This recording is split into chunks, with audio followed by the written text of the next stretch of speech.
carelessness. Even after having the glimpse of problem, it's not that the diseases are going to come straight away from nowhere. It's not. Anytime you talk about a chronic problem, it's not that one day the person woke up and he was affected by a chronic problem. No. The start of the problem was way back. There were symptoms, there were messages coming.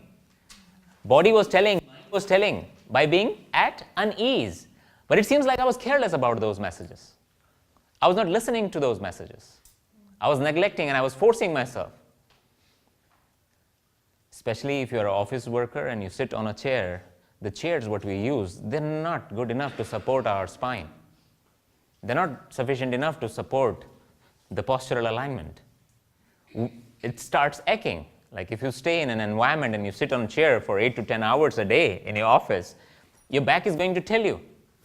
But it seems like even then you force yourself, and what happens after a few years? Doctor says, slip disc. So slip disc is not something which comes the very first day.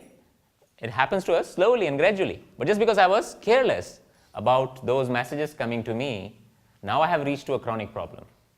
And sometimes the problem is too advanced, it's hard for us to go back.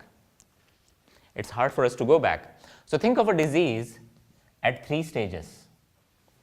Think of a disease at 3 stages, and the very first stage of a disease is seed form. Early messages, early discomfort. It's just the seed form of a disease. Now, for a seed, if it's just thrown on the field, a small bird comes and eats that seed and the field is free. So it's not a big deal for you to treat the seed form of a disease. That means the early symptoms of stiffness and rigidity, you can take care of it very easily. It's just on the early footprints. But here comes the time that it becomes a plant. Here comes the time that it takes its roots in. Disease enters into the mind, disease enters into the body and controls the mind and body. And then, for sure, you need to dig it. And it requires some time. It requires some time. But what happens nowadays, we all are quick fixes. We go to the doctor and doctor gives us the pill and we think like just by taking pills, it's going to be cured. But it's not. You need to work hard. You need to work hard to dig this plant out. It's a weed, not needed. But some people, they ignore it. They still stay careless about it. They still stay careless about it, and this plant becomes a big tree. This plant becomes a big tree, and then in some of the cases, we cannot really reverse it. We cannot really reverse it. Then the only thing is, we need to surrender. We need to surrender. But it doesn't mean that you stay far from peace. There is a possibility that you may die with a cancer. There is a possibility that I may die with cancer, but there is a possibility for me to die peacefully.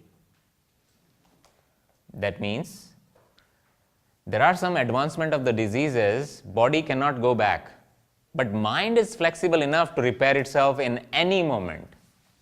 Mind is flexible enough to repair itself any moment. So there is a possibility for you to have a very healthy mind, but not so very healthy body. That's one possibility.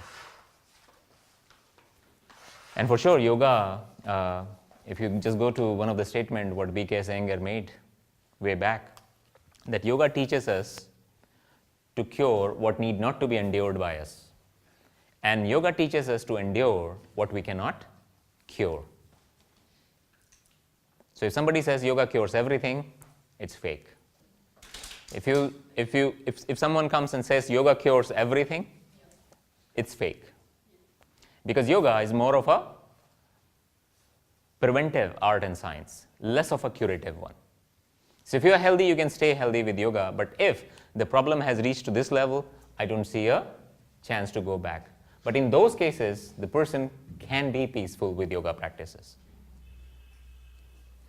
So pramad is a state of carelessness. And carelessness is actually a huge disrespect of the self.